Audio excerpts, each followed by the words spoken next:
Good evening, everybody, and welcome back to the Nexus Gaming Series. I am your caster, Bahamut. On the left-hand side, we've got the members of Almost Legends Ruby, and on the right is going to be the Winston Churchill Manatees. This is a Division B East matchup for the Nexus Gaming Series, which means it's going to be a best-of-3 series. Thank you all so much for joining me this evening. We have got a lot of good games. After this one, we have a heroic division matchup, and after that, we have a Division C West matchup.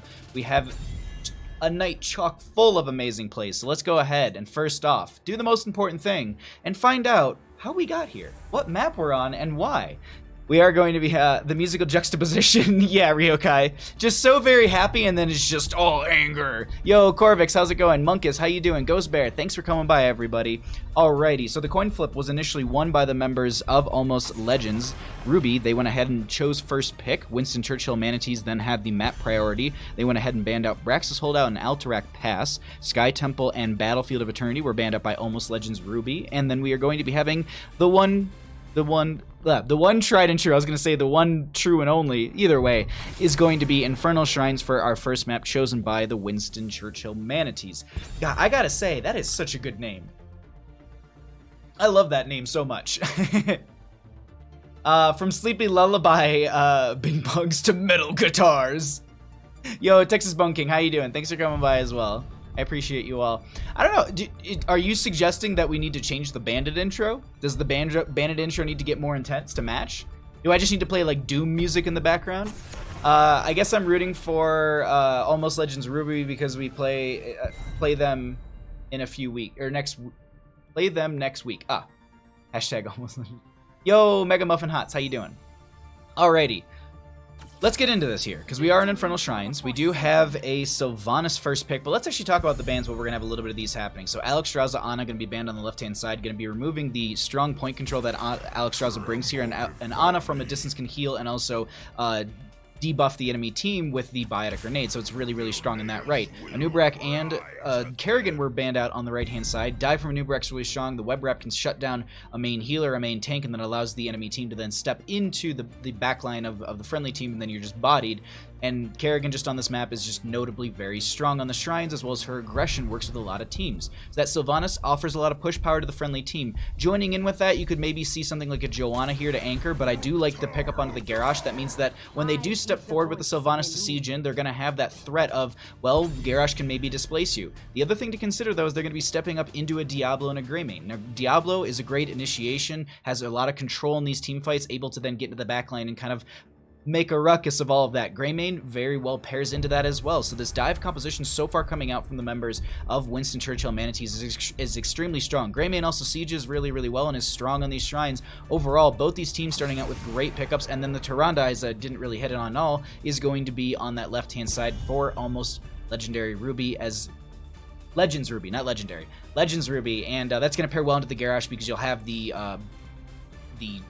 Toss, which I feel like it's just called Toss, but I might be wrong on that. And then you have the follow-up stun from Tyrande, or even then the stun for then the Garrosh to then walk up and get said Toss. Regardless, we have an Alaric being banned out on the right and a Lieutenant Morales being banned out on the left. Looks like that might have been a target ban. I don't know. Lieutenant Morales, I don't feel like we see her very often, but that's a complete support choke. Excuse me.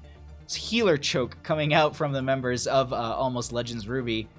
And that Alaric just banning out the aggression from that combos would be really strong and works well in the rotations between the lanes, but a Jaina, I like this so much for Winston Churchill Manatees. This is really, really strong synergies, and Lucio is going to be boostioing the team across the map as well, so that'll be strong for the rotations between mid and bottom. They just need to round out their solo lane. ALR has won me as a fan already. Oh, Ryokai, really? Yo, Ektar, how's it going, bud? Thanks for coming by. Winston Churchill Manatees have good map bans and solid pick. Big fan. All right.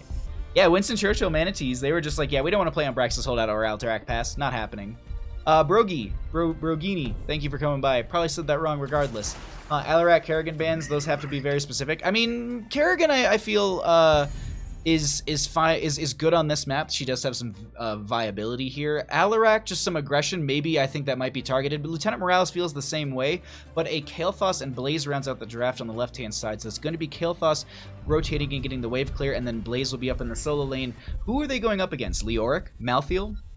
Urel. There's a lot of strong solo laners. Even Rexar. There's going to be the Leoric. So the reason I like the idea of Leoric or Malthael here, Malthael's strong because they can do a little bit of double duty soaking. There's a couple low health pool heroes where they can get last right stacks and just getting into that backline they can shred. Malthael into Blaze also would be really strong for the Malthael for their own self-sustain, but the Leoric would offer more, I think, shrine control. It pairs well into the friendly team as well because you are going to have that Entomb, so you can get a lot of good setup around that. You have the Diablo with the Apocalypse or Lightning Breath, and you go for the easy bake oven kind of thing. Yo, Enigmatic, thank you so much for the host as we're going to be diving into our first matchup of the evening. I hope you had an awesome stream, my friend. Thank you so much for bringing everyone over.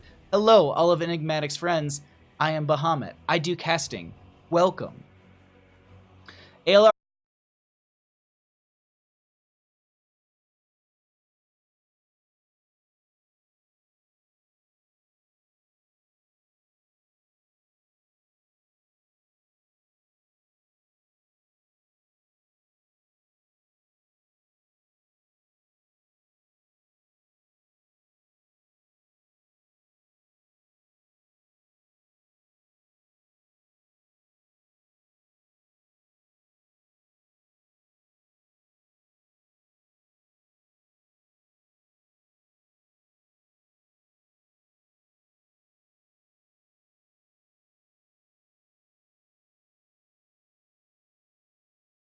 should be back and ready to go. Yes, 30 seconds, we should be back. Alrighty, I think we should be live, so let's actually get into this. Alrighty, on the left-hand side, we've got the members of Almost Legends Ruby. They are going to be played by Fury Popsicle on the Kael'thas. Imsa is going to be on the... Oh, I forgot that I cannot just pause the game when I need to do these things. We're going to have Imsa on the... Please stream start. Okay, good. Uh-oh. Uh-oh, Spectrum, be nice. I think we're good. We should be back. We should be live. Whew. Okay, Spectrum, please be nice to me. We got some good games. We got some good games this evening. What was the delay? What was that the delay? No, that was just internet just going out all of a sudden. I didn't introduce the teams at all, so let's go ahead and just run through this really quickly. On the left-hand side, we got Born to Sign on the Tyrande, Imsa's going to be on the Garrosh, Kroven's going to be on the Sylvanas, Fury Popsicle on the Kael'thas, and Hooked on Phoenix is going to be on that Blaze. That is going to be the members of Almost Legend Ruby. On the right, we have Winston, Churchill, Manatees with Jackster going to be on the Greymane. Cheekies is going to be on that Lucio. Brogini is going to be on the... On the Leoric, we have K-Wolf going to be on the Jaina, and Woj is just going to be on the Diablo. I apologize for the very awkward start right there. It is just...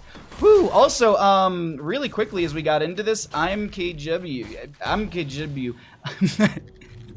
KJW. Thank you so much for the subscription. I very much appreciate that. Thank you for bringing your Twitch Prime over to this channel and supporting so much. I apologize for all of that. Whew, but we are good. We are live. Let's actually look at some level 1 talents because I am all sorts of flustered. And I keep wanting to drink some tea, but I know it's hot and I'm flustered and I'm all, like hot myself as well.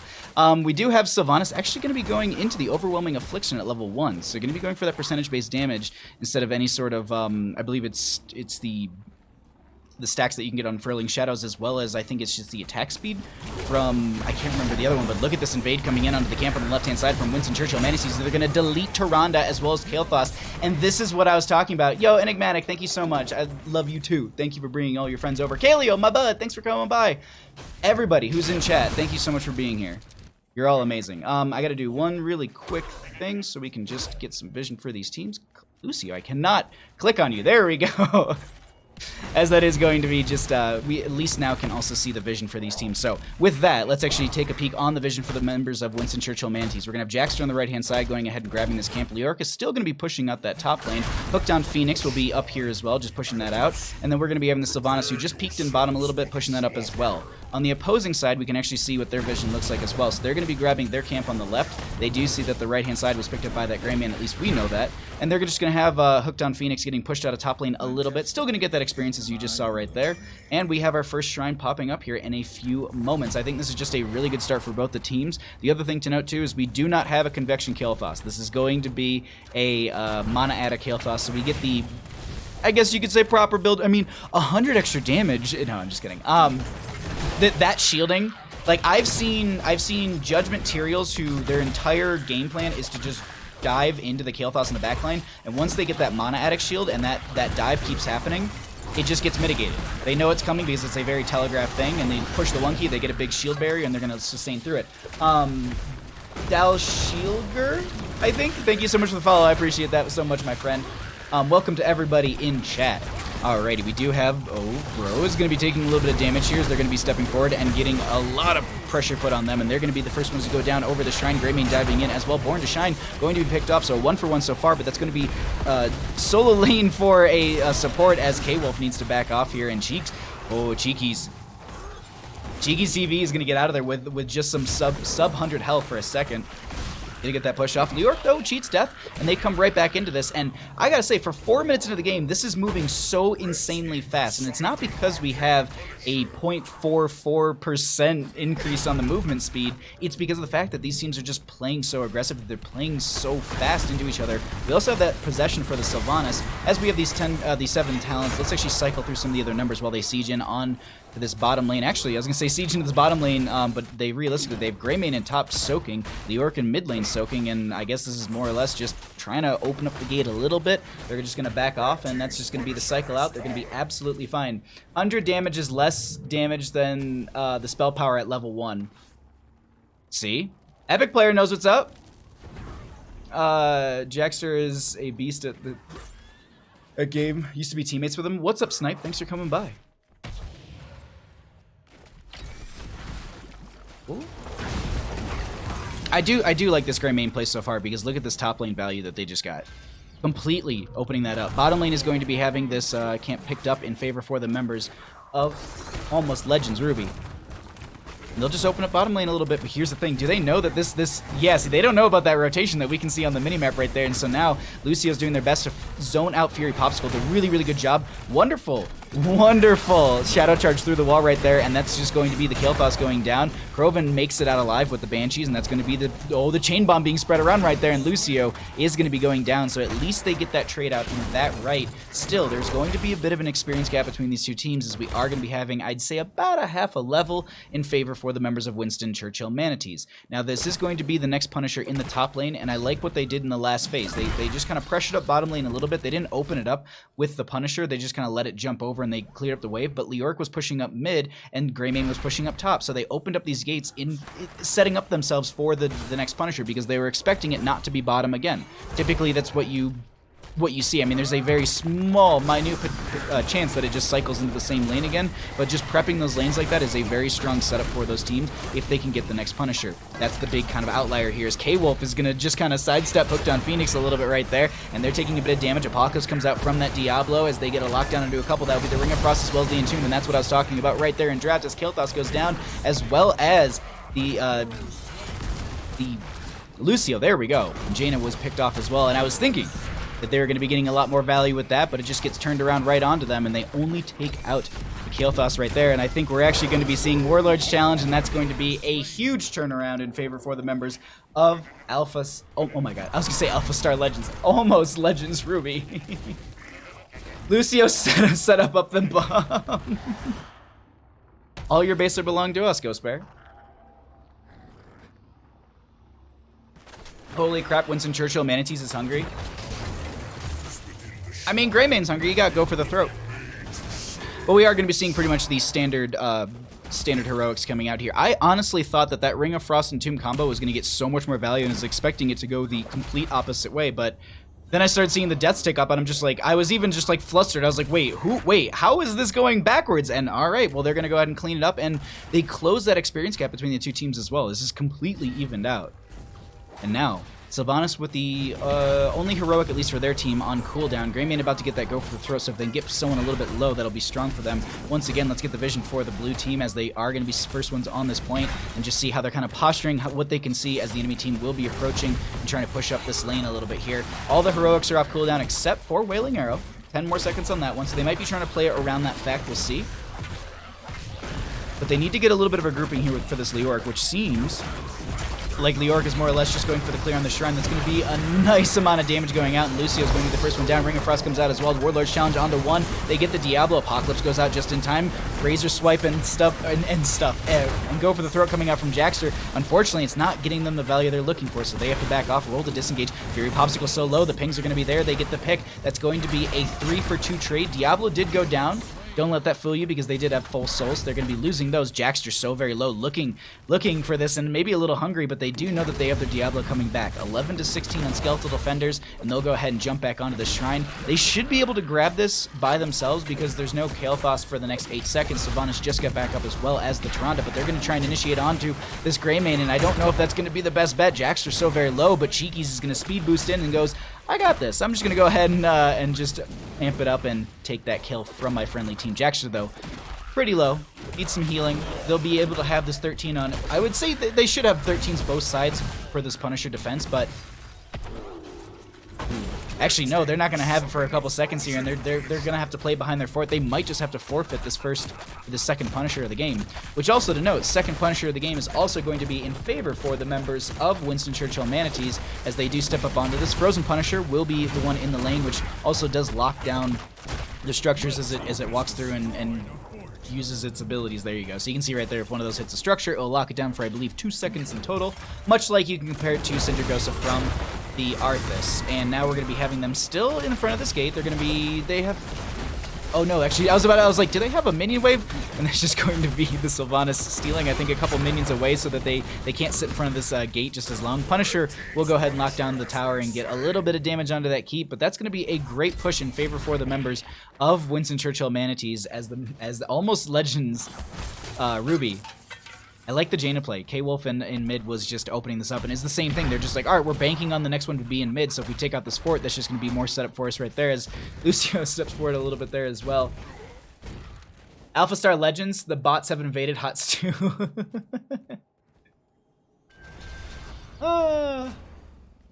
Let's go ahead and jump for the vision for the other for the members in the red team and just get an idea of what they're seeing as well. So I think they might have saw a couple people in top lane, so they say, cool, let's go ahead and siege down to bottom. We just got this camp. There's going to be a ping right there saying maybe we go to that camp, or maybe they're coming from over there. But this is going to be a bit of a fight in bottom lane. Wailing Arrow coming out as well. Lucio going to be amping it up, and that's going to be the toss onto the Leoric. Break it down is going to be used. Apocalypse and Ring of Frost. Warlord's challenge is going to be there, and Leoric goes down, and that's going to be Garrosh going flying across our map. 1-for-1 trade so far. Diablo very low. That's going to be no souls, at least not full souls. They're sitting at 88 right there, and so no reset on that. Meanwhile, dragging that fight out was the best thing they could have done on the side of almost Legends Ruby. There we go. I didn't have to look at it that time. But dragging that fight out is really, really powerful for them, because now they're forcing them to stay down in this bottom lane, and they've got that Shaman camp up on top, but that's going to be Jaxter trying to step forward, trying to get the kill into Krovan, and they're stepping really far into the lane. Razor Swipe will confirm one. Banshee's very, very, very slowly forward, and that's going to be a nice Gilnean cocktail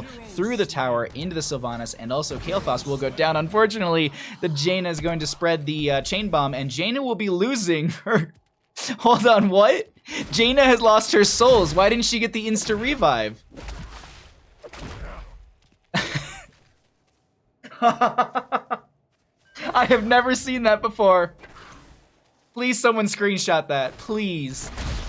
Oh, that is so good. Convection is a meme talent because you run out of mana. I mean, like, I think Mana Addict is definitely the way you want to go. It's your own good self-sustain. I mean, it's the same thing like Fingers of Frost on Jaina. Like, I've played it without this, and I can see how you can be so mana starved after not having this. It helps so much. Living bomb value this game, though, seriously, Monkus. But, like, it's just dumb the value they're getting with it. Right now, they're just seeing Lucio just kind of speed boosting around the map right now. It's fun to always just get vision of these teams. Because right now, like, we know where everybody is, but, I mean, Greymane, do they have vision on that Greymane? Will they show through mid as they're rotating up? No. So it's just little things like that we don't get to typically see, or, well, now they're showing. But same thing on the opposing side. Like, we can jump there, and they just got a little bit of vision, so they know there's a couple members of almost Legends Ruby just kind of sharking around right above them. And I think Lucio might be trying to, like, bait them out a little bit here. Who doesn't have a stacking quest that I can click on? There we go. Drainage Dreadlord too OP for too many souls. I like the double trait, yeah. Very, very good. Okay, hold on. Jet propulsion forward. Everything's off cooldown. That's the Apocalypse right there. Ring of Frost underneath it as well. That's going to be Greymane diving in. Jax are going to shred through one. That's going to be Sylvanas going down. They also have to break it down during all that Warlord's Challenge went onto a few, and that's going to be Garrosh getting picked off as well. They get the kill onto Diablo, resetting his souls actually this time. Jaina goes down. No souls to reset right there, but we find the Tyrande getting picked off before they get to their keep front gate. And now, speaking of keep front gates, look at that top lane as... Oh... Yelthaw's going to try and get a combo out here, but I don't know if this is the right idea as Fury Popsicle is so very low. Jackson needs one more Razor Swipe, and that is a very good Jet Propulsion forward. Roll to disengage forward, and they get the Gilnean Cocktail again right through the fort. And so while all that's happening, Hooked on Phoenix says, I just have to give this over. That's going to be Punisher in their favor, and I got to clear top lane because this is amounting to quite a bit. Actually, no, skip mid. You got to go top. Well, Catapults took out that, but... This is going to start shredding right through here. Granted. Oh, Sylvanas went bottom. Garrosh is not the hero you want to clear right here. I don't know if they keep their keep. I know we should be watching the Punisher, but like I'm so... Do they get it? One more bolt? It doesn't get it. They save their keep in top lane. For now. And now, bottom lane. Punisher still sitting around 70% and falling, and that's going to be the keep front gate going down in bottom. There's going to be pressure mounting in top, so they will be having, you can actually see midway through the top lane is going to be a catapult in that wave. If they can delay out this bottom lane long enough, that's going to be an easy keep in top and probably a keep in bottom. The Mortar Punisher siege isn't fairly strong. K-Wolf is going to be joining in as well. Garrosh goes down very early here. Starfall coming out from the Tyrande. That's going to be the Ring of Frost, not connecting onto any, but Fury Popsicle still gets picked off by the Greymane. That is going to be the Punisher jumping back onto the keep. They get the Shadow Charge onto Sylvanas into the keep in the top lane, and Hooked on Phoenix is trying to make some work happen in this back line. Unfortunately, it's just not working out for them, and now, with that, do they try and end is the big question. Jax just stepping forward. It's going to be Lucio anchoring for the friendly team, and they don't... It doesn't seem like they're... Okay, no, they're going for it. Okay, I thought they were backing off there for a second. Top lane, really quickly, just to note, is going to be having... Oh, no, it's got like a literal... It's got 58 health right there, but that's going to be Diablo playing or pushing a couple members around in that front. Nice Buried Alive coming out from that Leoric, as that is going to be Lucio in this as well, and that's going to be the GG's called out. That'll be game number 1 going over to the members of Almost Legends Ruby. Oh my god. Winston, Churchill, Manatees, GG, well played. Jesus, I know how to cast, I swear.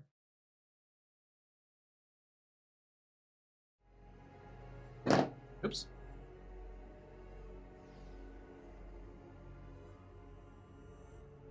Bonafide Pleb, thank you so much for the follow during that, as well as Mr.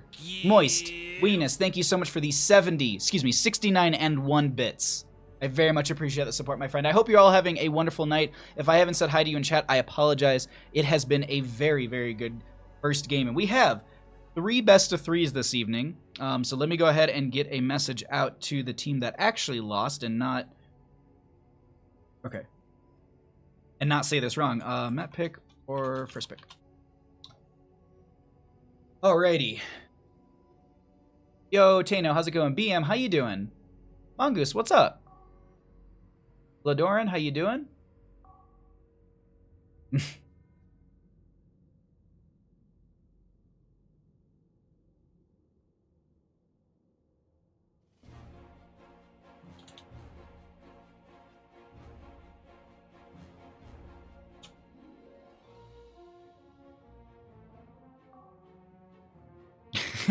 I'm asking them what map they want, and she just just Born to Shine goes Hanamura. I'm like, what map do you want?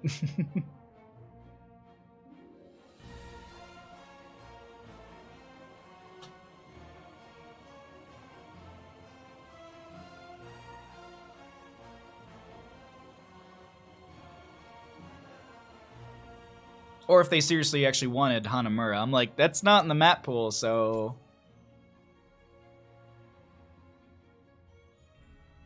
Nope.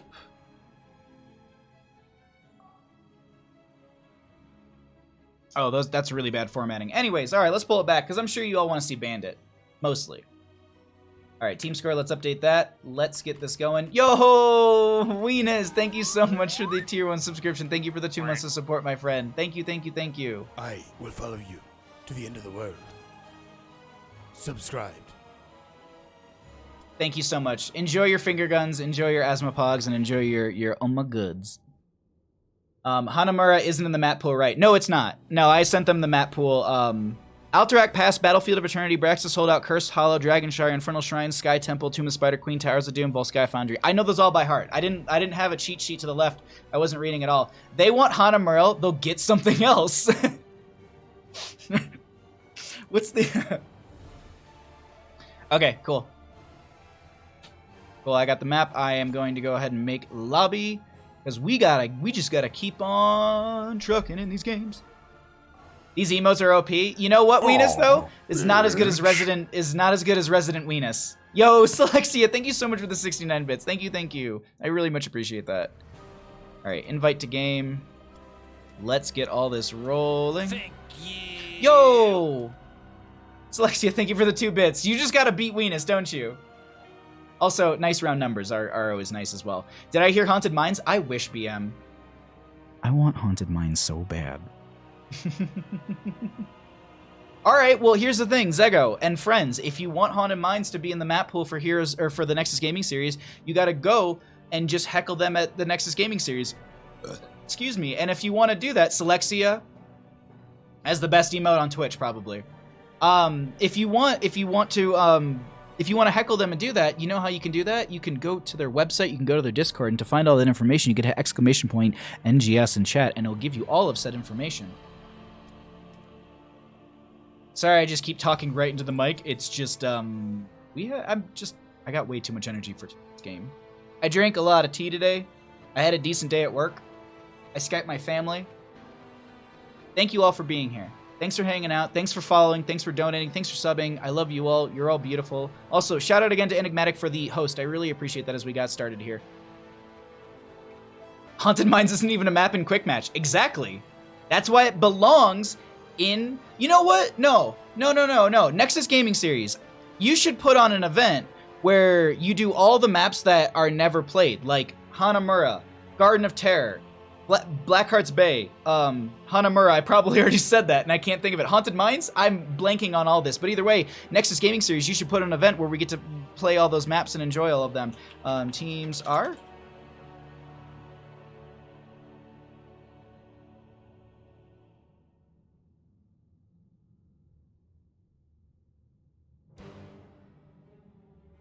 Alright, I saw I had a message, hold on. Hey, Bahamut Gaming, I hope you're having a wonderful day and an even better stream. I am, guys, Julius Caesar. Did you see that I'm going to be casting Tickle Me Tassadar tonight? Bring back Haunted Mines. Haunted Mines is still in custom mode. It is. Teams are, Jackster said yes. That person said yes. Going Spooky Worm. Alright, Team 2 has draft priority. Yes, because they wanted that map. Okay, cool. All right, we're all set. I just didn't want to have to restart. Let's get going here. We're going to go into game number 2. Thank you all for hanging out. We're going to... Tomb of the Spider Queen. Oh, I think this is a great map number 2 for these teams. And this is actually going to be their pick. So, really quickly, I dropped an image of Jaina losing her souls in your Discord. Thank you so much, Ektar. I appreciate that. Thank you. That's so funny. Why is Guard never played? Because it's broken. Custom mode also, Old Garden, Old Hanamura, Old Haunted Mines. I know I'm stocked for it. Yes! Or stoked, excuse me, stoked. Stocked. Come on, brain. All right, cool. So we're all set here. Let's go ahead and actually get into this. Welcome back to the Nexus Gaming Series. And I'm sure you're wondering how we got to this map. I got you covered, friends. The home team this evening is going to be Almost Legends Ruby. They went ahead and won the coin flip, so they prioritized in the first game, first pick priority. That means that map priority goes over to Winston, Churchill, Manatees. They banned out Braxis Holdout and Alterac Pass. Sky Temple and Battlefield of Eternity were banned out by the members of Almost Legends Ruby. The first map was chosen by Winston, Churchill, Manatees and won by them. The members of Almost Legends Ruby opted for the first pick, or for the map pick in game number 2, and they have chosen to take us to Tomb of the Spooder Queen.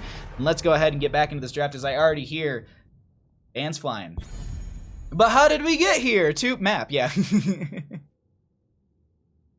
Ziltoid, how you doing? Thanks for coming by. No one would sign up? How would you... Why? What? How dare you? I may be subbing for them as their support, as they don't know if their support can make it. Ooh. Ready for action. That's some spice right there. All right, let's actually jump into this draft a little bit here. Tomb of Spider Queen. So we're going to be having a Maiev and Diablo band out on the left-hand side. The members of Almost Legends Ruby don't want to deal with the dive from either of those. We actually saw a lot of good play from the Diablo player in the last game, so just getting rid of that is really strong. Once again, they're going to be banning out the Anubarak on the right-hand side, as well as the Kael'thas. Just don't want to deal with him in the wave clear department, as well as the chain bomb value. We saw a couple kills from some spread bombs that just were not a good time. We are going to be seeing a Muradin and Cassia picked up on the left-hand side. A good aggression, really good dive and also disengage coming out from that Muradin, that plays into the Cassie a little bit when she can dive in with her fend. It's a short dive distance, but at least you can then go in and stun them out and hold them in place for a little bit longer while they just continue to berate them with some damage. Greyman on the other side with an ETC and a Kharazim, so still going to be very dive heavy on the side of Winston, Churchill, Manatees. Going to be swapping out that Diablo for an ETC, and a Kharazim will just impact that team a little bit more in the punchy category. I'm literally blanking on their support from is Lucio. Okay, and I mean Lucio on a map like this is great, but it looks like maybe they're going to be going for a 7-sided strike, or they're going for the Divine Palm with a mosh pit, or just that way that Greymane can go and dive very, very deep into the back line and then have that Divine Palm if necessary. That is going to be a Jaina band out on the left-hand side because the members of Winston, Churchill, Manatees need wave clear, and Sylvanas will be removed from the left, or by the members of Winston, Churchill, Manatees, because that was just strong play coming out from Sylvanas in game number 1, as well as her push power, her momentum building is really strong. Another blind is going to be coming out here as they want to just neuter the Greymane as well as Kharazim from punching or slashing. Junkrat will be picked up as well. Strong within the rotations because you can have some displacement with those grenades, as well as I can't think of it. I think it's more than just the traps, but either way, the traps that you can put on the ground are really, really powerful in the sense that you can also get vision from them and catch members when they're rotating. Last two picks coming out from the members of Winston, Churchill, Manatees. They need a solo lane and they need a little extra damage, some wave clear, and there's going to be the Gul'dan and an Azul for the solo lane and the wave clear. Actually, maybe Greymane solo lanes or even ETC. We'll see what they actually pick up on the solo lane on the opposing side, because they themselves on the side of Almost Legends Ruby are going to be needing a solo laner. Leoric wouldn't be horrible here. If they want something into the Zul, I like the Leoric, honestly.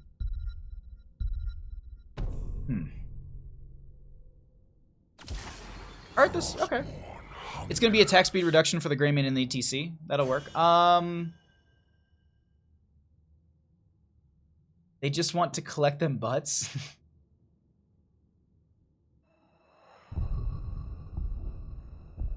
Let's see. Dive from Winston, Churchill, Manatees. Yeah. I mean, the Gul'dan and the Zul aren't, but there's going to be good setup with there. Surprised they didn't take Joe and Cassia. I agree. I agree a lot. Like, maybe they don't have a Joanna player. Maybe it's just that they're...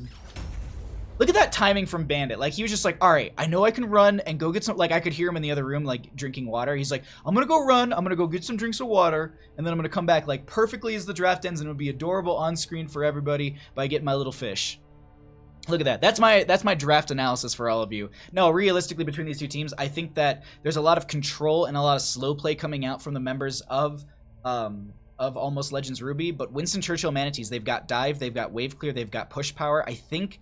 if they can get some momentum in their favor, it's going to be very, very hard for them to stop on the side of Almost Legends Ruby. But hey, we'll find out here if that's the case, because we got ourselves into the game. Let's go ahead and jump on into it. Put Muradin in the solo lane, Arthas in rotation. I actually really like that, I'm not going to lie. Hey, someone drank my beer, be back. Oh my god, no.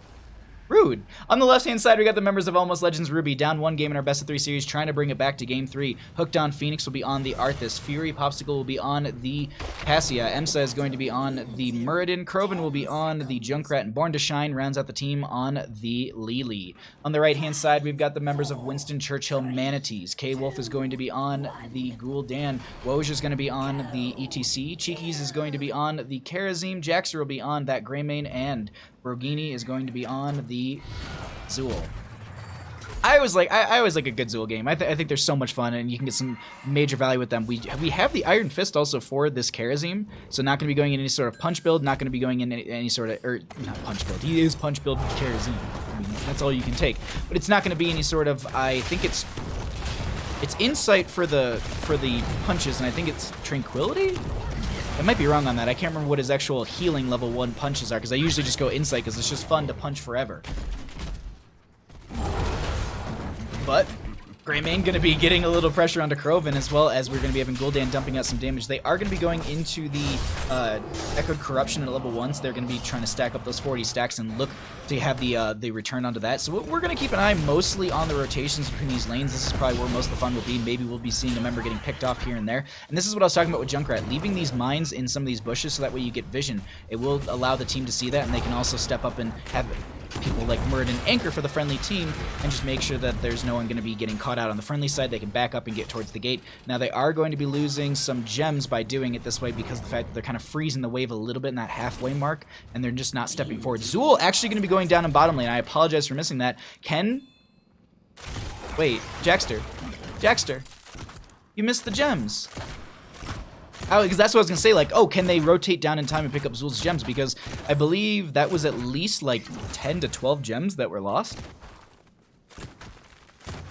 Maybe not 10 to 12. Maybe more like 8 to 10. That sounds more reasonable. Because I'm trying to think of, like, how many waves we've had so far. It's like, there's no way they've gotten 3 waves. Or, like, 4 waves of minions already. I don't think. Either way, 3 to 3 in levels, and we're going to be just continuing to rotate through these lanes, and we do have our Zool back. They're actually going to be in the rotation. Greymane going to be solo laning at this time. This is actually a matchup that I really would like to watch. I'm going to try my best to keep an eye on the top lane rotations. That is where most of the fun will be. Like, we're currently having just Cheekies just trying to dive onto Krovan, and they're turning this around. But really, like, Greymane into Arthas will be entertaining, but this is going to be Cassie going in. Power Slide from the ETC going to be having a knockback as well. That's going to be Emsa diving into the backline, trying to get some harassment onto this Gul'dan, but now they're getting harassed, and that will be a nice concussion mine coming out from the Junkrat right there as they're continuing to pump in that damage. Nice Power Slide from the ETC as well. Emsa going to be diving forward. They don't get the pick right there. Fury trying to find oh, I can't think of it off the top of my head. Charge Strike. Just trying to get that Charge Strike right off onto them. No, that's the talent. Blinding Light, no. I have to, hold on. We have to click on her. Lightning Fury, there we go. But with that, actually, we already have them clicked on. Let's go ahead and actually check out the vision for the blue team and just see what they're seeing in these rotations, as Cheekies will be the target right there. Power Slide from the ETC to lock down 1. I believe the ETC or the Muradin should be able to have a Dwarf Toss out right there. They do have the healing totem coming out as well from that Kerosene, just to be able to get a little extra healing with the friendly team. Arthas is going to be getting the Howling Blast a touch late right there, as they won't be able to get the Greymane not able to stop the Greymane from getting the channel. Griff, how's it going? Thanks for coming by, bud. I hope you're having a great night. Muradin, the Bruiser Assassin? Absolutely. Oh, but Brogini's going to get thrown out here. Krovan is going to be locked in by the Bone Prison. That's going to be a very nice Stormbolt coming out from Muradin. They're trying to get onto the CTC with 20 gems. Unfortunately, they'll just go ahead and back off once again. The Lightning... Oh my god, is it Lightning Fury? No, I feel like I'm just combining things. Oh, Lightning Fury. Okay, we got it. All right, because Fury Popsicle's on the Cassie. It's like, wait, I'm just combining names here, aren't I? A lot of good damage going on into this Muradin, and that's going to be a pick in favor for the members of Winston, Churchill, Manatees. They even up the kill count, but here's the thing to also note. Turn-in availability for both these teams is available. Greymane sieged in the bottom fairly well. If they can get these gems turned in and get some decent siege value and open up these front gates, not even taking down the force, just opening up the gates, that'll allow them to chase a little bit further and potentially take some of these kills. Zool clears the wave under tower safely and wins. I don't know. I mean, like Zool on this map can really make your enemy team suffer when it comes to just needing to wave clear, and realistically, like, looking at the wave clear, it's not pretty on the side of Almost Legends Ruby. But here's going to be the turn in favor for the members of Winston, Churchill, Manatees. Another Lightning Fury going to be coming out right there. I'm going to say it a lot just because that way I can memorize it. That's going to be the Razor Swipes coming out. These side steps so far, and Emsa still steps forward and gets the kill. The tower shots are not OP enough, and they end up walking away with said kill. That means that bottom lane and mid lane are probably going to be forfeit. So realistically, if I was sitting on the side of Winston, Churchill, Manatees, I'd say, let's push top. We got a good wave. We have a wave coming into us as well. Let's at least get our Zool to then See, I would think that you want your Zool to then just be buffing up this lane a little bit more. They will rotate Zool into mid, but this is, as I said, like forfeit. Bottom lane, still going to be forfeit as well, more or less. Keeping this all up here would have been just stronger siege, stronger value, because Zool themselves sieges extremely well. Greymane is going to be back, rotating into that bottom lane. Maybe they might go for a pick onto the Arthas, and that is also going to be Arthas finishing out that level 1. The Frozen Waste, I think it is. No, excuse me, Return Hunger. That is going to be Frozen Waste at level 4. I know my talents, as that's going to be Cheeky's just getting a lot of dives. Emsa a little bit low. Gilnane Cocktail coming out as well. They're not going to be able to find a pick just yet. But still, first Zerg wave. First Webweaver wave coming in here and getting a decent amount of value right there. Looks like mid lane was opened up a little bit. There's a decent wave, or there's a nice wave pushing in right there. And bottom lane as well. So this is more or less, I think, what you could hope for. I just think top lane could have had a lot more done to it. And I personally still prioritize top lane quite a bit because it's your boss lane. It's your win condition lane in a sense, because of the fact that you can stack web weavers into boss in that lane, and pushing beyond to keep at that point is fairly easy, and potentially taking the game is a very good value. But the power slide from ETC is going to be so close. Woj is almost getting picked off there. The thing to note is that 91 gems on the side of Almost Legends Ruby. And so if they can get this in, they'll have potential for back-to-back if they don't lose anyone during the Webweaver phase, as Karazim might be going down here. Nice follow-up route coming up from the Arthas right there, and the double pick in favor for the members of... Oh my god, no. The ball lightning goes out. That's going to be the Riptire. That's going to be the Howling Blast as well. So Cassie gets traded out, but they end up getting the Greymane as well, and now they definitely get the turn in here. The members of Almost Legends Ruby getting those... That's huge for them. That is a really big dynamic shift, and we are going to be seeing the experience fairly even between the two teams. Let's actually go ahead and cycle through some of those numbers while we actually... Let's take the vision for the team sieging. So we are going to be, like, this is what we can see right now for them, and on the minimap, they have no idea where the enemy team is unless they just saw a rotation as we just clicked over into this. But Zool showing in mid, Gul'dan showing in top. They're missing a couple others. It's going to be, oh my, Hemsa's diving. This aggression from Murden is just so terrifying, especially because the Webweaver isn't even in lane yet. And now I'm just, so it looks like Zool's going to push out mid and clear that out as quickly as possible. Top lane is going to be the priority for the majority of this team for now. Arthas is going to be rotating into mid as well. Let's actually take a peek at some of these. I actually was like, let's look at these numbers, and then just didn't even show half of them right there. We'll cycle through a couple of the others after this, because I believe we missed some damage numbers at the start of this cycle here, but that's going to be top lane front gate going down. Curse Bullet goes out, 7 strike coming out from the Karazim, so no Divine Palm. They're just going pure for damage. Power slide from the ETC. Mosh Pit in the backline. Horfire comes out as well. A little bit of an anti-synergy on that one right there, as that's going to be the team split so far apart. Cassia goes down, but so does Greymane. A 1-for-1. Is it going to be 2? Emsa goes ahead and finds themselves a Gul'dan once again, and that is going to be 2 for none, and they say cool. Excuse me, 2 for 1, as they go ahead and say cool. This is a top lane fort that is now in our favor, and then we're going to easily take this. They also have the ghouls from the Arthas on the Army of the Dead right there, sieging in on top of it all. So overall, that's a very, very nice pickup in favor for the members of Almost Legends Ruby. Winston, Churchill, Manatees in a bit of a rough spot, and this is what I was talking about, the back-to-back turn-in potential. Hooked on Phoenix has 52 of the 55 gems they needed to turn in. Emsa did get the majority of theirs in, so at least the solo laners holding onto those, and Arthas is pretty tanky in their right, so they'll be just fine on those, and that's also going to be the second Webweaver descending fairly... I gotta say, like, that is some speed into those Webweaver.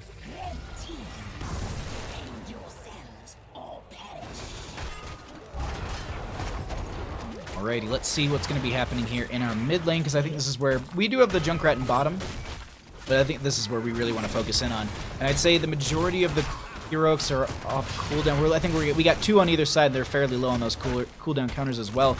Peeking out into bottom lane, it looks like they're going to be trying to save their fort. Don't think they'll save that well, but this mid lane fort is definitely going down, and they still need to deal with top lane. ETC in a bit of a rough spot, going to have to try and make their way out. They'll be fine getting out of there. Healing Totem coming out from that Karazim as well, and Hooked on Phoenix and friends are stepping forward. Gilnane Cocktail going to be finished out as well. 7-side straight comes out. Riptire is going to be there, coming in from the bottom lane.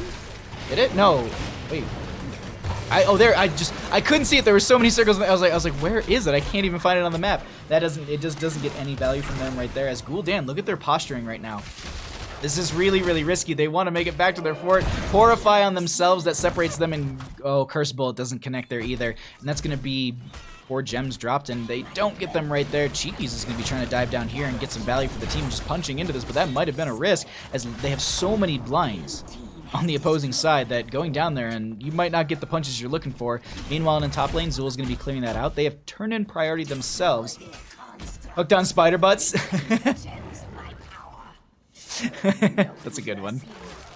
They definitely are. And this, speaking of, they're only like, I think they had 40, so they were like 11 gems off from a turn-in right there. This is some momentum and this is some pacing coming out from the members of Almost Legends Ruby that might put them into a game 3. Can they bring it back?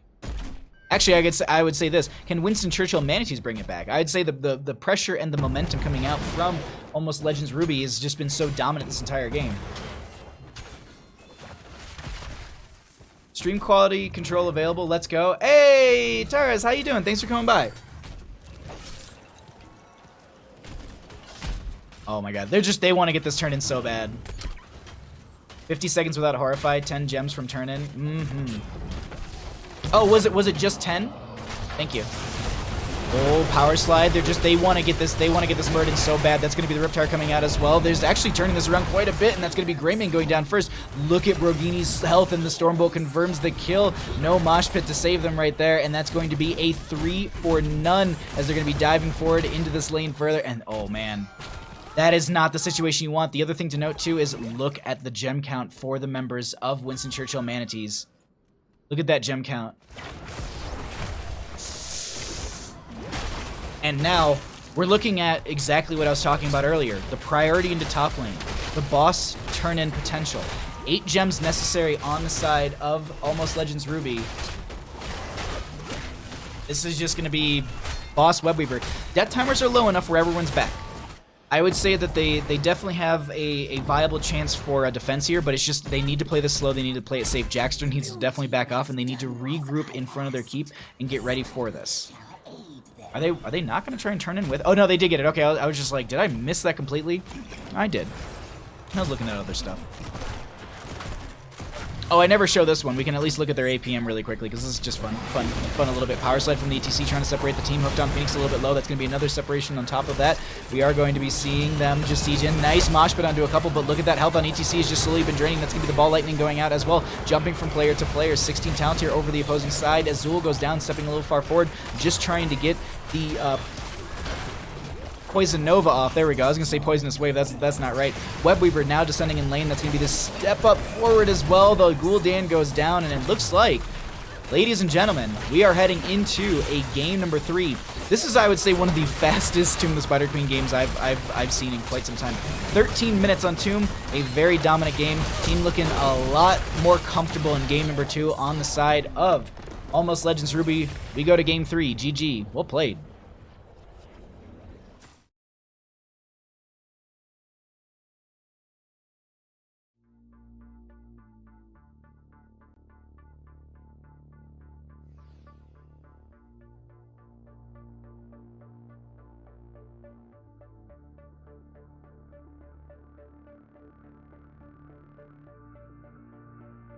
Alrighty.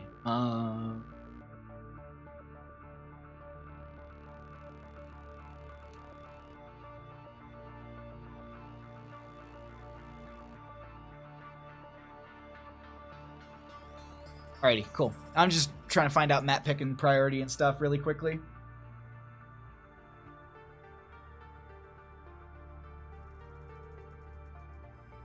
Wow. Our first match of the evening. Lily feeding. What, did Lily die like once? Yeah, Lily died once, of course. Report Born to Shine, but they didn't even, they died not the least, but they didn't die as much as Fury Popsicle. It was a really good game. It was a very good game between those two teams. I'm excited about our game 3 here. Welcome back. Hi, everybody.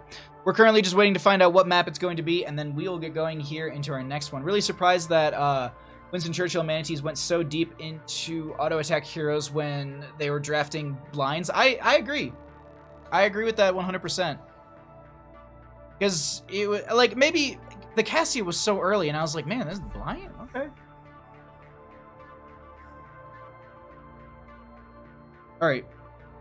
I already have the lobby, all of that going. Thank you all so much for joining. I really do appreciate the support this evening. If you are enjoying the stream and you haven't followed already, please, please, please, go ahead and do yourself a favor and do so. Popsicles are delicious, though. I agree. Extra blinds, Lily blind. Bandit is such a cutie. I agree. He's pretty cute. But we're gonna get. I wanted all the blinds. Why was there no Joanna Born to Shine? That's the question that I have.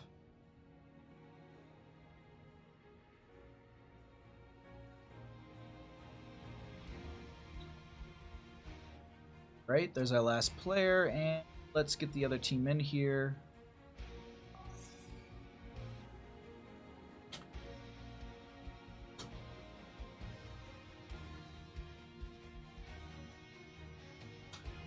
Oh man, I cannot type this evening apparently.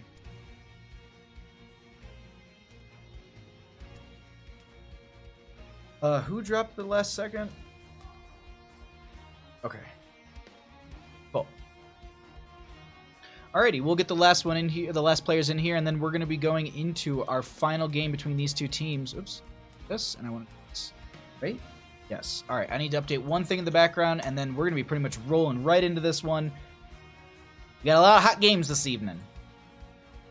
Hopefully we don't hold up these teams too much. Oh, I just wanted the blinds for me. I see. Infinite blinds, yeah. Hey Baha, I've been meaning to ask, what's the origin of your last name? It's Romanian. I only take it in the multiple blind targets. Nice, nice, nice, nice. They need a swap. That is correct. All right. That's all correct.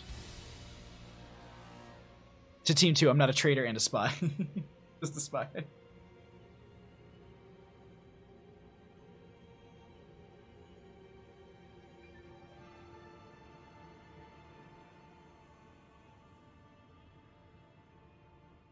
Oh. That's a good one right there. Cool. They are getting in here, and then we're gonna get going here into the game.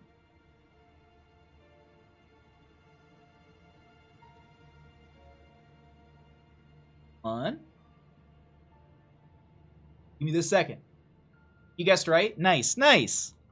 It's the U that usually gives it away. That's the same team that's saying R. Oh, such troll.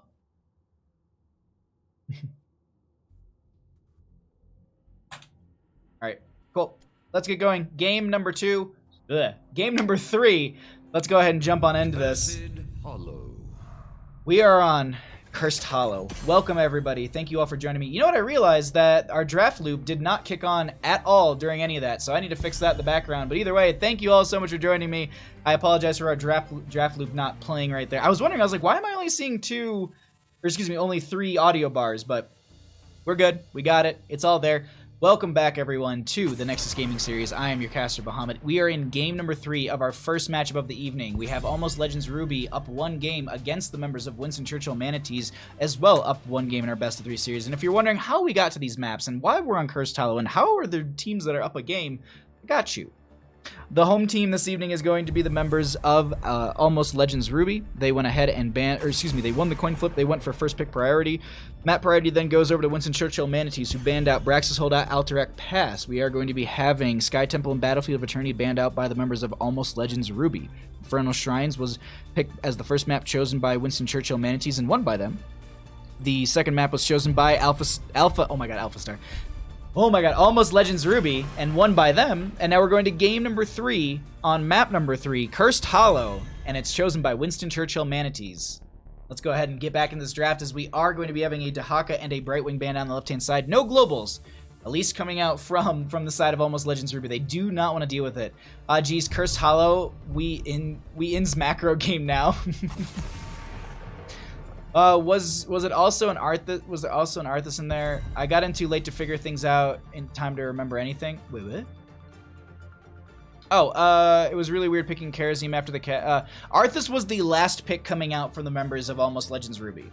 They last picked that Arthas because I was wondering what they were going to be going for in their solo lane. So they kind of held that, and Murden will be the first pick priority coming out from the members of Almost Legends Ruby here, as they are going to be just having a little bit of aggression with that. Abathur was banned out as well, but once again they get their Diablo on the right hand side. We saw the dominance that came out from the members of Winston Churchill Manatees with this Diablo play, so it'll be exciting to see that. Abathur isn't such a must on Cursed or Sky Temple. If it gets tough, it's scary. We actually saw Abathur getting played last night on Cursed Hollow, and the enemy team just running it through top lane and basically ending at 7 minutes 20 seconds.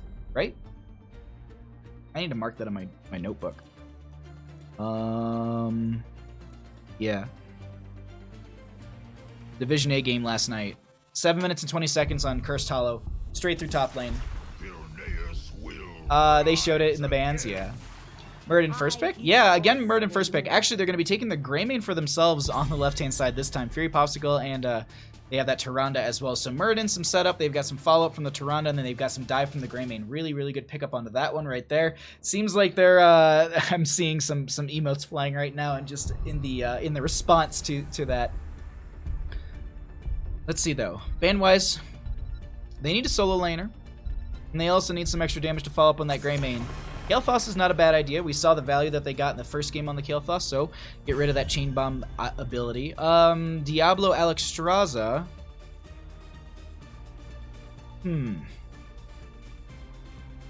This is a hard spot, so I think more or less you just ban out the things you don't want to deal with right now. Blinds would be actually an option as well, but Falstead seems to be the case. Triple... We have basically, in a sense, quadruple global ban, because Abathur does have global with the Tunneling Claws. So, overall, like, just no one's going to be jumping around the map. We could see a TLV. Maybe. I mean, not with this Greymane over here. Like, no, that's probably not going to be happening. I like how I start talking about TLV, and then I look over at Twitch chat, and BM is talking about how likely Vikings you think. And I'm like, oh, I wish. Leoric and Li Ming. With a Li Ming, I'm not picking Vikings. There's no way I'm picking Vikings right there. And with the Greymane on the opposing side, there's no way that Winston Churchill Manatees would go for it. Like, that's just no, that's not. You don't. Bad idea. We'll see though. But these last two picks coming out, they are going to be needing a solo lane. They're going to need a little extra damage as well. Arthas wasn't horrible in the last game. I like that again here, and maybe something to get in the back line. Okay. Push power from the Sylvanas is extremely powerful. The Thrall is going to be also a great brawler for this map. I think that also doesn't allow the Leoric to get a lot of that Spectral Leech value because it is percentage base, and that way also Thrall has their own self-sustain in that lane with the Frostwolf stacks. No globals for anyone? Yeah, seriously. Viking Sylvanas coming? Oh my god, I wish Gaius Julius Caesar. Artanis, though... Artanis will round out the draft. What to pick? Hold on. Can I turn off my camera quick enough for y'all to see this? Just look at these responses. Just that's the response to the Arthas pick. Oh, that is so good. Also, I always think of if Vikings are around, some heroes are just too OP. Li Ming, Greymane, Tracer, Butcher. Yeah. That's the thing, is like, like I was actually talking to Ramadi about this earlier today, or at least I brought it up, and he was just like, Vikings have to be such a specific thing. Like, like the stars like kind of have to align in a sense, for that to happen. But either way, it looks like we're gonna be getting ourselves into this match. I'm gonna get a sip of tea, and then yeah, let's keep going. Broom Boy, what's up? Thanks for coming by. I hope you're having a great night. Let's get into our game. Heroes. On the left-hand side, we got the members of Almost Legends Ruby. We have Hooked on Phoenix on the Thrall. Fury Popsicle is going to be on the Greymane. Emsa is going to be on the Muradin. Born to Shine is going to be on the Tyrande. And Krovan rounds out the team on the Sylvanas. On the right-hand side, we got the members of Winston Churchill Manatees. Brogini is going to be on the Leoric. We're going to be having Woj going to be on the Diablo. K-Wolf is going to be on the... It's going to be on the Li Ming. Cheekies is going to be on the Alexstrasza, and Jackster rounds out the draft on the Artanis. Look at that mount and skin synergy. That's some good looking skin. All right, let's go ahead and actually check out our level 1 talents here. Let's actually focus in on the game at hand. Overwhelming Affliction for the Sylvanas. We actually have Amateur Opponent for the Artanis. Oh! I don't know this Flames of Fury. We're going for the Flame Buffet build on the Alexstrasza here. Not a build that I don't think I've seen this ever. In a very, like a stoked for Bahamut to cast our Tickle Me Tassadar game tomorrow? Nani? What? Why tomorrow? Mathian, thank you so much for the Twitch Prime subscription. I very much appreciate your support, my friend. Thank you so much for bringing that and dropping it over here. Jackster very low in this bottom. Li Ming doesn't have a lot of ways to get to people low with this comp, though. I mean, if Jackster gets some massive swaps, or if Diablo gets an overpower, like if Diablo, I think it's going to rely a lot on the Diablo and the Arthas to be setting them up, and then Leoric in the late game for some of these entombs. It just also K-Wolf's positioning overall. Woj is doing a decent job of said position. Cheekies is going to be stepping a little forward, and look at K-Wolf getting some decent value into these teams with all these arcane orbs, jumping back into bottom lane really quickly where Jackster almost got picked off. Excuse me. They're just going to be going back and forth in this lane. Easy peasy. I think he means tonight. Yeah, I was about to be like, guys, Julius Caesar, what do you mean? Tomorrow's, like, unless I no joke screwed up my schedule that hard that I believe, like, please don't let today be Wednesday. I'm so banking on tomorrow being Friday and to have a 3-day weekend. I scheduled off Monday and I'm going to do nothing but play video games. Like, I don't think I'm going to stream. I'm just going to, like, just play video games. That's it. Just day to do nothing. Knowing myself, I'll probably end up doing house chores and do a bunch of stuff around the house, and then because I can't sit still. But either way, we have our game. It's unfolding. Let's actually go ahead and get some vision for these players because we can see those right there. Ooh, there we go. So we have the Tube 15 coming through right now. That's going to be the Sentinel coming out from the Tyrande, just trying to scout out. No one on this camp. Typically, you want to try and grab that camp at the 1 minute mark, so that way you have it kind of coming up here as the objective spawns. So they know there's no one going to be. They know that there's no pressure into bottom lane to deal with. Granted, they have had that Arthas disappear in bottom lane, so maybe they're grabbing it last second here. We'll see.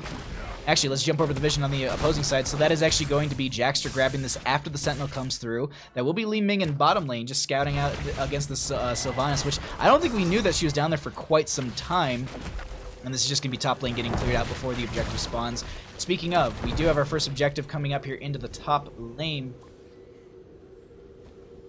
Am I calling... He keeps calling Artanis Arthas. Am I really? Damn. Even the grids make mistakes. I honestly... just completely, in my brain was saying Artanis. Either way, my apologies. This is going to be the Alexstrasza popping the Dragon Queen form right there. That's going to be a nice Abundant Circle coming out as well, just to heal up the friendly team. K-Wolf goes for the chain on the back. It's not backline. Emsa trying to go for the interrupt, and they're not. Oh wait, no, they do get it in time, but unfortunately, they're going to go they're going to go ahead and sacrifice themselves. First blood of the game going to be going over to the members of Winston, Churchill, Manatees as they continue to pressure up into this top lane. First objective picked up. We do have the Artanis going to be clearing out the mid lane. It would have been great if I accidentally said Arthas once again. But it's going to be 7-7 in levels here in just a minute. Let's actually cycle through some of these other numbers. We have the Banshees coming out. Oh, the swap is sidestepped. This is going to be Li Ming clearing out the mid lane. Meanwhile, on the top, we're going to be having Leoric still going to be going 1v1 against Hooked on Phoenix. And this is just going to be probably the eternal battle. We do also have our next objective popping up in that top left position. So keep in mind in that they do know where that is going to be. And it's a pretty low cooldown when it comes to the objective timer. Banshee's in the aggressive direction right there. Krovan a little bit low. The swap doesn't connect. Muradin coming down here. That might have been... There might have been some play around there, maybe if they got the swap because they... Oh no, Born to Shine down here as well. They want to maybe go for it, but if realistically, they have their top lane getting pushed in, and also the... I forget the level 1 for Alexstrasza is going to be finished out as well. I don't remember the name of that talent, even though we looked at it at the start of the game. Inting for Splish Push value. Splish Push! Don't worry, it's Thursday, tomorrow's Friday, so you can game to your heart's content. Thank you so much. It's just those little things where you're just like, wait a minute, did I legit mess up my schedule that bad? This is going to be a nice fight breaking out right now as Borghini's going to be trying to walk out of here and getting the slows for the friendly team. Woe's just completely surrounded by the enemy team, and they're going to be going down as Krovan goes ahead and gets the channel. 1-1 on the objective thus far. It's currently 8-8 in levels, 1-1 in kills, and it's pretty even across the board, I do have to say. Thrall will be finishing out that Crash Lightning. Artanis going to be going back into the bottom lane. And just easy clear. Alex draws a solo lane currently. Go B East, the best div. Yo, Kaimo Tripson, what's up? Thanks for coming by, bud. I hope you're having a good night. We do have the Bruiser Camp on the right-hand side going to be picked up, and the boss actually going to be played here in the bottom left. I don't think they have any idea. Artanis is actually going to be down here right now, just still sieging in, and they probably know that Artanis was right there because they just did that swap. So they have an idea that at least one player's there. They know that somebody got the camp up here, but realistically, that is the best play that they could have made on the side of almost Legends Ruby. They're not going to be having curse potential. They'll have that kind of advantage, that curse point readiness. They'll have 2 out of 3. There we go. Swap going through. Oh, Jackster with a little bit of a potential cheeky play right there. But this is going to be, speaking of cheeky, is going to be popping the Alex Straza Dragon Queen form. Going to be trying to step forward. K-Wolf is going to be going for the channel. They're just trying to get Emsa in this backline. That's going to be one interrupt right there, but they don't have their 10 talent here just yet, and they're getting so very low. They don't have any sort of way to keep themselves alive, and they go down. Souls are going to be set up for Woj right there, and that's going to be the Sylvanas going down below us as well, to the Arthas, which I think there's a nice 1v1 going between those two members. And Fury Popsicle able to walk away. Sorry, I need to know what this is. Flames of Fury, there we go. It's all the Fury talents this evening. Leoric will go ahead and get the channel, and that's going to be in their favor on the side of Winston, Churchill, Manatees. They also have their 10 talent tier just a bit ahead of the enemy team during that entire phase. That really helped them out right there. They've got some nice pressure into mid lane, and that's going to be a bottom lane fort going down, as well as the keep front gate with just barely any health right there. Thrall took Echo, not Crash.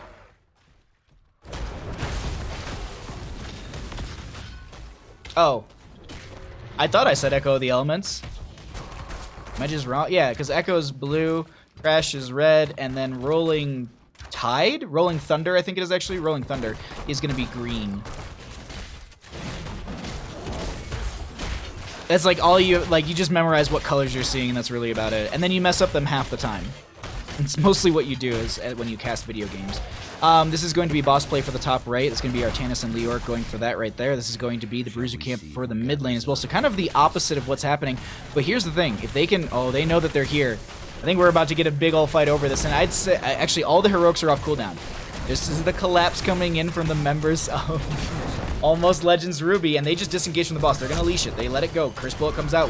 It's going to be the Wailing Arrow as well. They're going to be diving in. Oh, that's going to be a nice Apocalypse on top of it. That will be the blind coming out from the Artanis. That is also going to be some Healing Circle coming out from the Alex Straza, who pops into the Dragon, or excuse me, the Cleansing Flame form, keeping the friendly teams alive. Earthquake out from that Thrall. That will be the Entomb coming out from the Leoric, and Emsa is very low here, separated by the team. Fury Popsicle trying to dive onto the Li Ming, but unfortunately, they're going to go ahead and get the kill. Tyrande going to be going down to the Leoric, or to the Artanis, excuse me. I thought it was just Leoric getting those kills, and that's going to be curse in favor for the members of Winston, Churchill, Manatees. I thought there was a swap coming out from Jackster. Not the case. The only thing to note, though, or I guess not the only thing, but the major thing to note is that they are going to be having camps that they need to clear. But they are also going to be having this bottom lane really, really set up in their favor, and so if they can actually get... I think they're just going to let that go. That'll get a free fort. They already got quite a few members in top lane, so they'll take out that one, and then maybe they rotate into mid, and we'll go ahead and at least have some push pressure through that.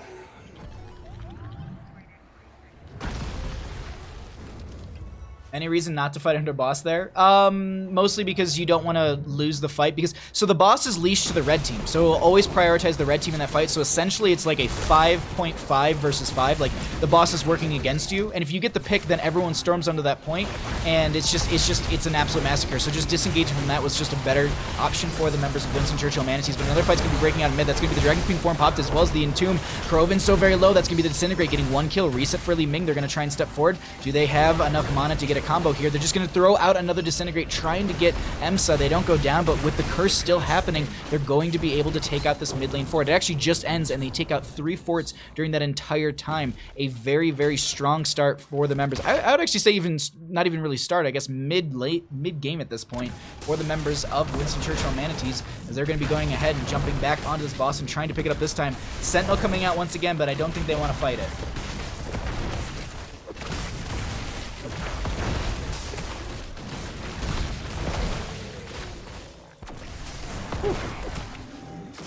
So there you go. That's going to be boss picked up in their favor. That'll push through top lane. And realistically, I would say go for the Bruiser Camp here. I thought I was cycling through. There we go.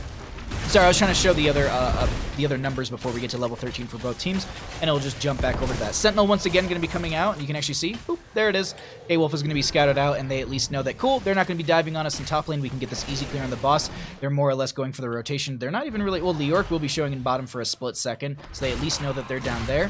And now they're setting up for Curse. Boss is up in 8 seconds. Oh, they're going to double boss here? Yeah, they're going to be able to. This is going to be a pretty quick burn in favor for the members of Winston, Churchill, Manatees. Boss also stuns? Yes, it does, the ass clown. How you doing? Thanks for coming by. It's just, yeah, it's such a hard point to fight over. They definitely know. Ooh, They know, and they're coming in. Look at this. You can see right now. And let's see, on the side. Oh. It's just a second too late. They're not able to get there in time. The curse bullet goes out. It's a relatively low cooldown, so they're not too worried about having that kind of spent, and it's already, you know, it's 20 seconds already beyond, so they'll have it for the next objective, they'll have it for the next fight, and realistically, pushing with the boss right here is probably your best bet, and they're gonna, I would say at least this should be a keep front gate. Muradin, not showing at least to them, is going to be in top lane. We have a camp in mid pushing in as well. That will be, that slowly being delayed out is really, really powerful. Nice swap coming out from Jax. They're just not connecting onto the player they're looking for right there. Boss with the giant stun on the ground. They're going to step forward right now. We are going to be almost having that 16s in favor for the members of Winston Churchill Manatees. That's going to be the avatar form coming out. Sylvanas with the Wailing Arrow as well. Earthquake from the Thrall. Artanis goes down. That's going to be the wing buffet from the Alexstrasza. They're all pushed into this Entomb, and the Apocalypse comes out a little bit late right there as they're still trying to fight this. That's going to be Thrall going down. Reset for Li Ming. Can they get more value here? That's going to be the overpower into Sylvanas. Boss still wailing onto this keep, and that's going to be the Cleansing Flame coming out. Free Popsicle doesn't get out in time, and they go down. Shadow Charge onto one. They're trying to force back this Muradin who's diving around onto the Li Ming, and they're actually just going to be, they should be able to take this fight. Oh no, Muradin the Bruiser, Muradin the Assassin will be going down, and it looks like with 4 members out right there, this is at least the bottom lane keep, but do they go for core is the question. It's really like the death timers aren't great. I mean, realistically, I would say just rotate into mid and try and take that keep. I think that would have been the snappy quick play, but they're going to back off. They're going to go ahead and get this curse point. Artanis is going to be back into top lane. Woo! Nice Entomb on in the boss, yeah.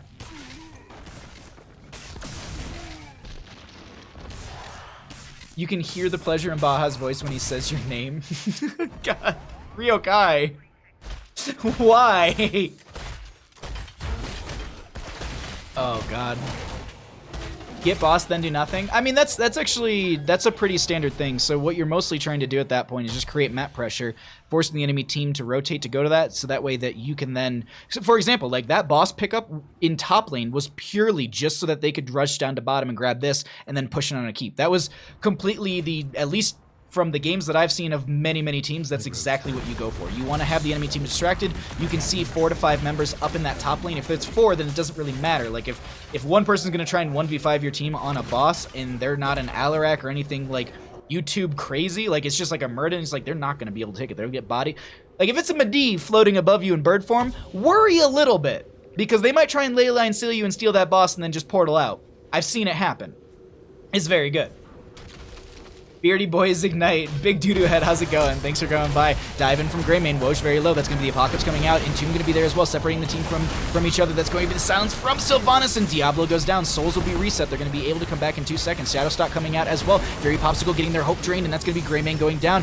Artanis is going to be going down as well, so it's a 1 for 3 trade as they're going to be losing their Leorc. Diablo's working their way back into this, and that's going to be a huge turnaround in favor for the members of Almost Legends Ruby, and now Diablo getting the Shadow Charge out. They're trying to re-engage on this. Hooked on Phoenix might be the target for them, but actually Emsa is just heckling this backline as they're not getting the channel onto this objective just yet. 3 to 3, at least alive. 2 to 2 when it comes to dead. And Hooked on Phoenix is going to be getting the Li Ming right there. Oh my God, they actually get away alive, and that's going to be the Alexstrasza with the healing server going down on the ground. Hooked on Phoenix is trying to back up.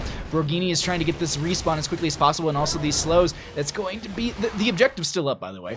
This is going to be the chase in. Nice Banshees out as well, but they will be going down. Brogini is going to be stepping forward as well. That's going to be the Muradin Dwarf tossing over the wall. Healing circle goes out. I think they might have been also trying to get vision with that as they were coming through. There's no way you go for the channel onto this. They actually do have a couple of the members coming back to life on both sides. Artanis about to be in here as well. They do have the suppression pulse, and that's going to be another Entomb coming out. There's the suppression pulse as well to mitigate some of the damage coming in. Really, really good play coming out from the Artanis, who's not even there, but it's a global ability that they can just throw out right there, and Cheeky's is getting so much good damage in here. Another Shadow Charge from the Diablo. This fight has been drawn on forever as Jackster re-engages into the fight here. This Artanis trying to look for a swap, finds themselves onto Emsa, but they're just going to go ahead and walk away. Tyrande goes down because Jackster's now chasing to that backline, and the rest of the team working their way in. Here's the thing to note also.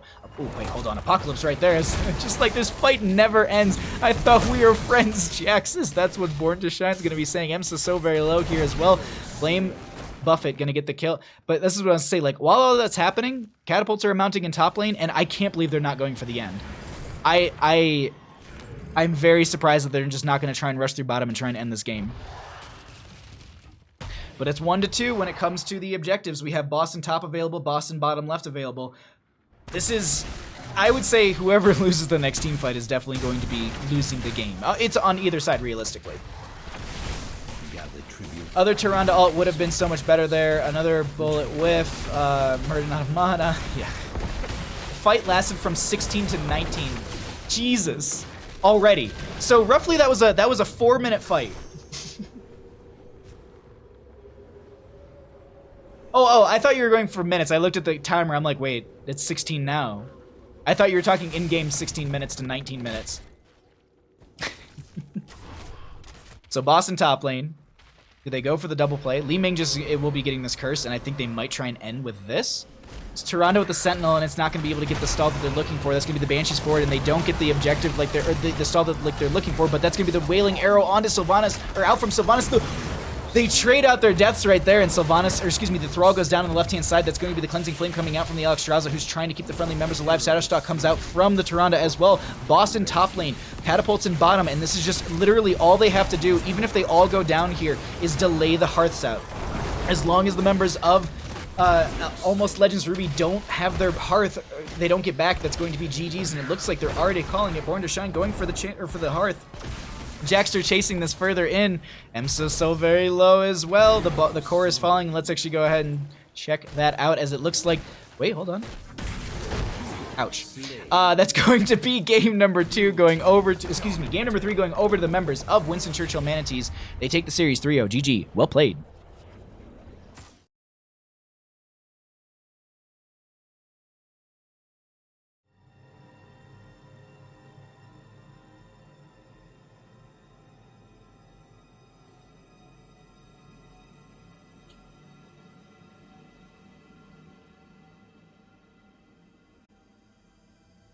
All right,